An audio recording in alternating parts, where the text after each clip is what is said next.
Guys अपने पिछले जावा के वीडियो में मैंने आप लोगों को लूप्स की प्रैक्टिस कराई थी। इस पॉइंट पर हमारे पास 6 चैप्टर्स कवर हो चुके हैं और ये छठा चैप्टर चल रहा है। मैंने आपको ये सारा मटेरियल प्रोवाइड कर रखा है, डिस्क्रिप्शन में रिस्पेक्टिव लिंक्स हैं सारे के सारे। चैप्टर 6 अभी चल रहा है, तो ये मैं खोलूंगा एरेस, इसके नोट्स मैंने बना रखे हैं, यहाँ पर ये सब आपको प्रोवाइड कर दिए जाएंगे। एरेस की बात करते हैं कि यार ये एरे होता क्या है और एरे की क्यों ज़रूरत पड़ती है। ठीक है, तो यहाँ पर मैं क्या करूँगा, सबसे पहले एक नई फाइल बना दूंगा। बाय द वे सारा कोड सब कुछ साइट पर पड़ा हुआ है, आप लोग जाकर देख सकते हो, सारे लिंक्स रिस्पेक्टिव वीडियोस के डिस्क्रिप्शन में मौजूद हैं। ठीक है, यहाँ पर मैं SRC में जाऊँगा, राइट क्लिक करके एक नई फाइल बनाऊँगा। ठीक है, इस फाइल का नाम मैं रखूँगा 26 और उसके बाद arrays.java। ठीक है,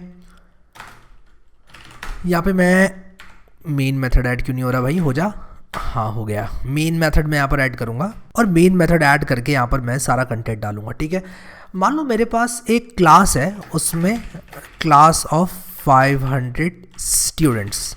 ठीक है, मान लो मेरे पास क्लास है 500 स्टूडेंट्स की और मुझे उनके मार्क्स स्टोर करने हैं। ठीक है, और ये क्लास, मैं ये जावा क्लास वाली नहीं बोल रहा हूँ, मैं ये कक्षा वाली क्लास बोल रहा हूँ, जो कि हमारी क्लास होती है। क्लासरूम लिख देता हूँ मैं यहाँ पर, इसलिए कन्फ्यूजन नहीं होना चाहिए। Classroom of 500 students. ठीक है, क्लासरूम 500 स्टूडेंट्स का है। अब आपको उनके मार्क्स स्टोर करने हैं। ठीक है, you have to store marks of these 500 students. ठीक है, इन 500 स्टूडेंट्स के आपको मार्क्स स्टोर करने हैं। आप कैसे करोगे, आपके पास 2 ऑप्शंस हैं। ठीक है, यू हैव 2 ऑप्शंस। नंबर 1 क्या है ऑप्शन आपके पास, क्रिएट 500 वेरिएबल, और दूसरा ऑप्शन क्या है आपके पास, दूसरा ऑप्शन यहाँ पर आपके पास है कि आप यूज़ करें एरेज को। दूसरा ऑप्शन ऑब्वियसली मैं रेकमेंड करता हूँ, और मैं यहाँ पर ज़रा एक मल्टी लाइन कमेंट लगा लेता हूँ यार, मैं मल्टी लाइन कमेंट को यूज़ करना चाहता हूँ, तो ये मैंने मल्टी लाइन कमेंट यहाँ पर लगा लिया है। तो हम लोग क्या करेंगे, इस मेथड को यूज़ करेंगे। अब अगर मैं 500 वेरिएबल बनाता हूँ तो कम से कम मेरे प्रोग्राम में 500 लाइंस तो आ ही जाएंगी, और मेरे प्रोग्राम का जो मेन लॉजिक है वो दिखेगा नहीं। इसलिए मैं चाहूँगा कि मैं 500 वेरिएबल्स ना बनाऊँ, क्योंकि 500 वेरिएबल्स बहुत सारे होते हैं। ठीक है, तो मैं एक एरे बनाऊँगा। ठीक है, एरे कैसे बनता है, एरे कुछ इस तरह से बनता है। मैंने एरे का सिंटेक्स यहाँ पर बताया, लेकिन उससे पहले ये देख लेते हैं यार कि एरे होता क्या है। Array is a collection of similar types of data. Data का, यानी कि सिमिलर टाइप्स ऑफ डेटा का इनफैक्ट ये कलेक्शन होता है। जैसे कि सिमिलर टाइप ऑफ डेटा क्या हुआ, मैं यहाँ पर 5 इंटीजर्स का कलेक्शन की बात करूँ, मैं यहाँ पर 7 इंटीजर्स की बात करूँ, 7 डबल्स की बात करूँ, और उसी के साथ साथ मैं कुछ भी कर सकता हूँ। यहाँ पर 7 मैं स्ट्रिंग्स बना सकता हूँ, मैं कोई भी डेटा टाइप बना सकता हूँ, ये किसी क्लास का ऑब्जेक्ट भी हो सकता है। तो यहाँ पर मैं डेटा टाइप और उसके बाद एरे का नाम यहाँ पर लिखूँगा। ठीक है, डेटा टाइप लिखा मैंने, एरे का नाम लिखा यहाँ पर, और यहाँ पर जो है मैं एक ये ब्रैकेट भी लगाऊंगा एरे लगाने के लिए। तो मैं यहाँ पर एक ब्रैकेट मिस कर गया, तो आप लोग यार ये लगा लेना ज़रूरी, जो स्क्वायर ब्रैकेट यहाँ पर लगी हुई है ये भी आप लोग लगा लेना। ठीक है, तो आप लोगों ने करना क्या है कि इसको कुछ इस तरह से लिखना है, मैं यहाँ पर लिख देता हूँ। आपने लिखना है इंट, और ऐसे लिखना है, और उसके बाद लिखना है आपने मार्क्स, और यहाँ पर आपका ये जो है मार्क्स एरे बन गया है। तो इंट ये और मार्क्स, ये आपका मार्क्स एरे बन गया है। ठीक है, अब मैं इसी एरे में मेमोरी एलोकेशन करूँगा। वो मैं इसी लाइन में कर सकता हूँ या दूसरी लाइन में भी कर सकता हूँ। मैं सेम लाइन में आप लोगों को मेमोरी एलोकेशन करके दिखाता हूँ। मैं यहाँ पर लिखूँगा न्यू, फिर लिखूँगा इंट, और यहाँ पर मैं लिखूँगा 5, यानी कि मैं 5 स्टूडेंट्स के मार्क्स को स्टोर करना चाहता हूँ। मैं 500 के करके नहीं दिखा रहा हूँ, 500 भी आप कर सकते हो। तो 500 स्टूडेंट्स के लिए मेमोरी जो है वो एलोकेट हो जाएगी, बट मैं अभी यहाँ पर सिर्फ 5 स्टूडेंट्स के लिए मेमोरी एलोकेट करके आप लोगों को दिखाना चाहता हूँ। मैं इसको रन करूँगा, इस प्रोग्राम को रन करूँगा राइट क्लिक करके, और कोई एरर नहीं आएगा और कुछ होगा भी नहीं, क्योंकि मैंने कुछ अभी इस प्रोग्राम में लिखा नहीं है। ठीक है, तो मैं यहाँ पर करूँगा क्या अभी कि इस एरे को एक्सेस करूंगा। अब इस एरे को एक्सेस करने का फ़ायदा क्या होता है, इस एरे को बनाने का फ़ायदा क्या होता है, इसके बारे में बात कर लेते हैं। जब आप एक एरे बनाते हो, जब आप ये सिंटेक्स लिखते हो, मार्क्स एक रेफरेंस है, ये एक ऑब्जेक्ट बनता है। एरे एक ऑब्जेक्ट है जावा के अंदर, ये ऑब्जेक्ट बनता है, और ये ऑब्जेक्ट कुछ इस तरह से दिखता है, जिसमें कि इंटीजर्स को स्टोर करने के लिए जगह होती है कंटिगुअस मेमोरी ब्लॉक्स में। यानी कि जब भी आप एक्सेस करोगे कोई भी एलिमेंट तो वो बहुत फास्ट होगा। ठीक है, ये चीज़ आप आगे जब हम जैसे जैसे जावा में आगे बढ़ेंगे आपको और अच्छे से समझ में आएगी। बट एरे क्यों यूज़ करते हैं, जो एक्सेस होता है, जो एक्सेसिंग एरे एलिमेंट्स होते हैं वो फास्ट हो जाते हैं, वो तेज़ होते हैं। तो अगर कोई पूछे why do you use arrays, तो आप कह सकते हो कि accessing elements in an array is faster, ठीक है, इसलिए हम एरेज यूज़ करते हैं। आप एक्सेस कर सकते हो जल्दी से। अच्छा, ये मेमोरी कितनी लेगा? 5 इसमें इंटीजर्स हैं, 0 से गिनती स्टार्ट होती है, 4 तक जाती है। 4 बाइट्स 5 इंटीजर्स के लिए 20 बाइट्स मेमोरी यहाँ पर एलोकेट होगी, ठीक है। अब यहाँ पर आप लोग जो है गिनती 0 से स्टार्ट करते हो। Most of the programming languages में एरे स्टार्ट होते हैं 0 से, ठीक है।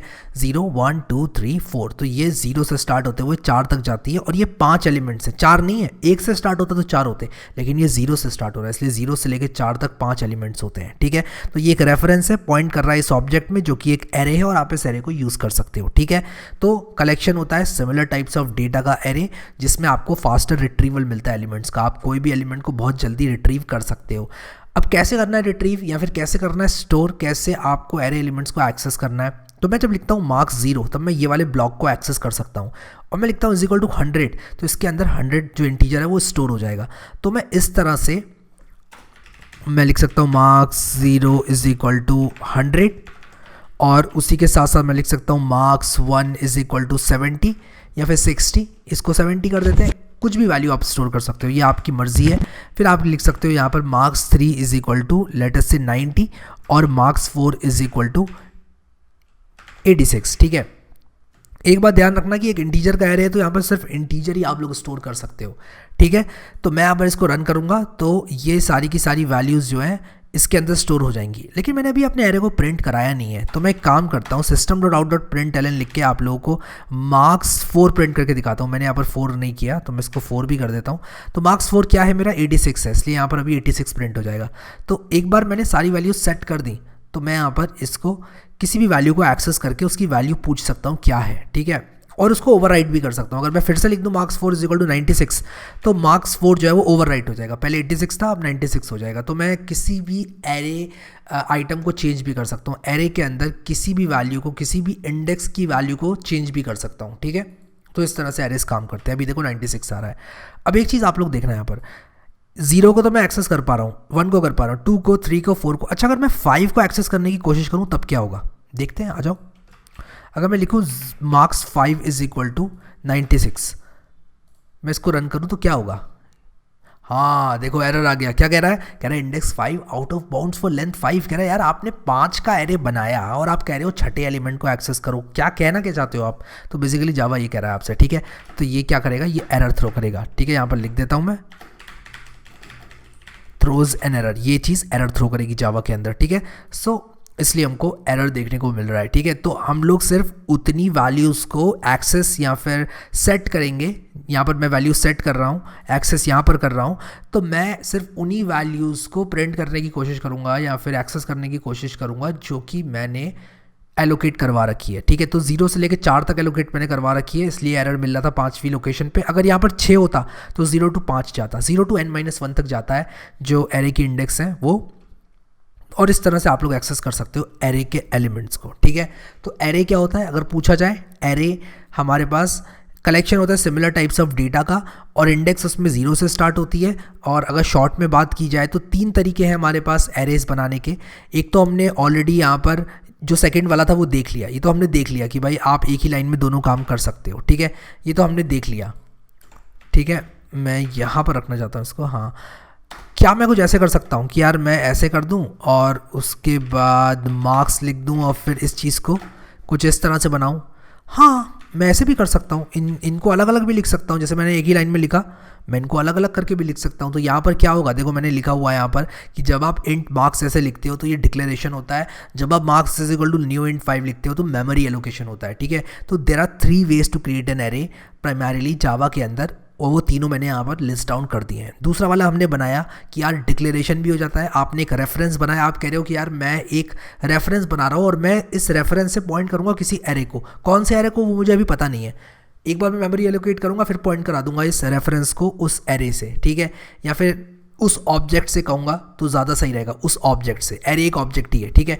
न्यू इंट 5 मैंने बनाया, एक ऑब्जेक्ट, एक एरे बनाया। मैं कह रहा हूँ कि यार अब इस रेफरेंस को मैं इससे पॉइंट कराना चाहता हूँ, तो ये मैंने मेमोरी एलोकेशन कर दिया न्यू इंट 5 लिख के। इससे क्या होगा? मेमोरी एलोकेशन हो जाएगा और मेरी हीप में मेमोरी एलोकेट हो जाएगी 5 इंटीजर्स के लिए, कुछ इस तरह से। जो मेमोरी है, जो रैम है, उसके अंदर ये मेमोरी जो है इसके लिए रिजर्व हो जाएगी और मैं ये एलिमेंट्स जो है इंटीजर एलिमेंट्स इसके अंदर डाल सकता हूँ 0 पर, 1 पर, 2 पर, 3 पर और 4 पर, ठीक है। और टोटल 20 बाइट्स ये ऑब्जेक्ट लेगा, ठीक है। आई होप ये क्लियर होगा। एक तीसरा तरीका जो है उसको ज़रा देखना अभी यहाँ से, मैं यहाँ पर एक रेफरेंस बना सकता हूँ और रेफरेंस बनाने के साथ साथ मैं एरे को कुछ इस तरह से वैल्यू दे सकता हूँ। अब आप कहोगे कि यार इसके अंदर साइज़ क्यों नहीं दिया मैंने? साइज़ जावा खुद पता कर लेगा, साइज़ जावा खुद पता कर लेगा। 100, 70, 80, 71, 98, 1, 2, 3, 4, 5 एलिमेंट्स इसके अंदर हैं, इसलिए यहाँ पर क्या होगा, इसका साइज़ क्या होगा, इसका साइज़ 5 होगा। तो मैंने डिक्लेयर कर दिया और इनिशियलाइज़ भी कर दिया। पहले मैं इनिशियलाइज़ कैसे कर रहा था, एक एक करके कर रहा था, यहाँ पर तो मैंने एक ही लाइन में दोनों काम कर दिए। तो इसको भी देख लेते हैं तीसरे तरीके को। तो इन दोनों को मैं कमेंट आउट करता हूँ। इनफैक्ट ये दूसरा तरीका था, मैं यहाँ पर अच्छे से लिखता हूँ। There are 3 ways to create an array in Java. 3 main ways to create arrays in Java. Number one ये था जो कि हमने ऑलरेडी देखा, ठीक है। तो और मैं यहाँ पर लिख ही देता हूँ यार इस चीज़ को कि जो नंबर 1 है वो है declaration and then memory allocation, ठीक है। डिक्लेरेशन कर दिया, फिर मेमोरी एलोकेशन कर दिया, ठीक है। ये मैंने एक साथ कर दिया, डिक्लेरेशन एंड मेमोरी एलोकेशन मुझे लिखना चाहिए, मैंने जो है दोनों काम जो है एक साथ कर दिए, डिक्लेरेशन एंड मेमोरी एलोकेशन। फिर मैंने क्या किया, फिर मैंने सेपरेटली किया डिक्लेरेशन और मेमोरी एलोकेशन को। मैंने कहा यार दोनों को अलग अलग करता हूँ, पहले डिक्लेरेशन किया और मैं यहाँ पर इसको लिख देता हूँ एंड देन मेमोरी एलोकेशन। एक बार डिक्लेरेशन किया फिर मेमोरी एलोकेशन कर दिया, ठीक है। और उसके बाद क्या किया, इनिशियलाइजेशन यहाँ पर इनिशियलाइज़ कर दिया। अब ये ऑप्शनल है, अगर मैं वैल्यूज़ डालना चाहता हूँ अपने एरे के अंदर तो मैं इनिशियलाइजेशन कर दूंगा। लेकिन एक तरीका है जिससे कि मैं क्या कर सकता हूँ कि ये तीनों काम एक साथ कर सकता हूँ, declaration, memory allocation and initialisation together. यहाँ पर मैं उस तरीके को लिखता हूँ नंबर 3 करके, और मैं यहाँ पर क्या करूँगा, declaration, memory allocation and initialisation together and initialisation together, ठीक है। इनिशियलाइजेशन टुगेदर, ये सारे काम मैं एक साथ करूँगा, ठीक है। तो मैं क्या करूँगा, यहाँ पर इसको कुछ ऐसे लिखूँगा। मैं एक काम करता हूँ यार, इसको कमेंट आउट करता हूँ, इसको कमेंट आउट करता हूँ, ठीक है। मैं इन दोनों को कमेंट आउट कर रहा हूँ और यहाँ पर अब मैं क्या करूँगा कि डिक्लेरेशन, मेमोरी एलोकेशन और इनिशियलाइजेशन एक साथ करूँगा। तो मैं क्या करूँगा, कुछ ऐसे लिखूँगा, इंट मार्क्स। ये मैंने क्या किया, ये मैंने डिक्लेरेशन किया, ठीक है। डिक्लेरेशन किया इज इक्वल टू, फिर मैं करूँगा कुछ इस तरह से 98, 45, 79, 99, जो भी वैल्यू आप चाहो वो दे सकते हो। और 80, मैंने 5 वैल्यूज़ को यहाँ पर स्टोर कर दिया। क्या मैं ये कर सकता हूँ, system dot out dot println marks 4 0 1 2 3 4, क्या ये मुझे 80 प्रिंट करके देगा? हाँ, ये मुझे 80 बिल्कुल प्रिंट करके देगा, क्योंकि मेरा एरे बनाने का तरीका बिल्कुल सही है, इसने मुझे 80 प्रिंट करके दिया। तो हमने एक ही लाइन में भी इस काम को कर दिया। इन तीनों में से सबसे बेहतर तरीका क्या है यार? देखो, बेहतर कुछ नहीं होता है, ठीक है, बेहतर कुछ नहीं होता है। आपने क्या करना होता है कि जो आपको जब काम आ रहा है तरीका, आप वो इस्तेमाल कर लो यार। तो जो चीज़ हमें सही लगेगी हम उसको तब यूज़ करेंगे। हमें कैसे पता चलेगा क्या चीज़ सही है यार? देखो, अगर हमको सिर्फ एक बार सारी वैल्यूज़ डाल देना है उसमें तो हम ऐसे बना लेंगे। अगर हमें नहीं पता कि हमारा एरे कितना बड़ा होने वाला है तो हम सिर्फ डिक्लेरेशन करेंगे, जब एरे बनाने की बारी आएगी तब हम लोग एरे बनाएंगे, ठीक है। तो तीनों ही तरीके सही हैं, इसमें से कोई ऐसा नहीं है कि एक बेहतर है दूसरे से, यूज़ केस पे डिपेंड करता है। और हम जब प्रैक्टिस प्रॉब्लम्स करेंगे तब आपको वहाँ पता चल ही जाएगा, ठीक है। लेकिन मोस्ट ऑफ द केसेस में हम दूसरा और तीसरा तरीका यूज़ करेंगे, in most of the cases, ठीक है। हम ये दोनों तरीके को स्टिक करेंगे, ठीक है। अगर हमें वैल्यूज़ बार बार चेंज करनी है तो हम ये यूज़ करेंगे, ठीक है। अगर हमको एक बार वैल्यू सेट करनी है और उसके बाद चेंज भी करनी है तो हम ये यूज़ कर लेंगे। तो तीनों जो है तरीके हैं, आप कोई सा भी यूज़ कर सकते हो, कभी कभी तो फ़र्क ही नहीं पड़ता आप क्या यूज़ करो, ठीक है। सो आई होप कि ये चीज़ आप लोगों को जो है क्लियर हो गई होगी। सो यहाँ पर हम लोग आगे बढ़ेंगे, अगले वीडियो में देखेंगे कि किस तरह से इस एरे को डिस्प्ले कराना है। कोई भी साइज़ का एरे हो आप कैसे डिस्प्ले करा सकते हो, उसकी लेंथ कैसे निकाल सकते हो, काफ़ी चीज़ें हैं एरेज को लेके, उनके बारे में बात करेंगे। और यहाँ पर मैंने लिखा है array indices starts from 0 and goes till n-1 where n is the size of the array, जहाँ पर n एरे का साइज़ है। इस केस में साइज़ क्या है? इस केस में साइज़ 5 है, इसलिए 0 से 4 तक जा रहा है, क्योंकि n-1 5-1 4 है यहाँ पर। 0 1 2 3 4। अगर आपने मार्क्स 5 लिखा आपको एरर मिलेगा। ये मैंने आप लोगों को इंटेलिजेंट आइडिया में भी दिखा दिया, ठीक है, मैंने आपको इंटेलिजेंट आइडिया में भी ये चीज़ दिखा दी। तो आई होप ये आप लोगों को एरे क्या होता है, एरे का इंट्रोडक्शन समझ में आ गया। नीचे मेरे पास क्या है नोट्स में ये भी दिखा देता हूँ आपको, एरे की लेंथ कैसे निकालना है, एरे को डिस्प्ले कैसे करना है, फॉर ईच लूप क्या होता है, काफ़ी चीज़ें आ रही हैं, मल्टी डायमेंशनल एरेज, काफ़ी चीज़ें आ रही हैं आगे, काफ़ी कुछ मैंने बना रखा है मसाला, आप लोगों को अच्छे से समझाऊंगा। आप लोग प्लेलिस्ट को एक्सेस कर लेना अगर आप लोगों ने अभी तक एक्सेस नहीं किया है। उसी के साथ साथ यार वीडियो को प्लीज़ लाइक करते रहना, लाइक आप लोग जितना ज़्यादा दबाओगे उतना मुझे दिल से खुशी होती है, और मैं आप लोगों के लिए इस तरह कंटेंट जो है डेली बेसिस पे बना रहा हूँ, मेहनत कर रहा हूँ। आई होप कि आप लोगों को मेरा प्रयास अच्छा लग रहा है। सारे नोट्स में डाल दूंगा आप लोगों को डाउनलोड्स के लिए लिंक सारे डिस्क्रिप्शन में, और ये जो सोर्स कोड लिख रहा हूँ ये भी सब आप लोगों को मिल जाएगा।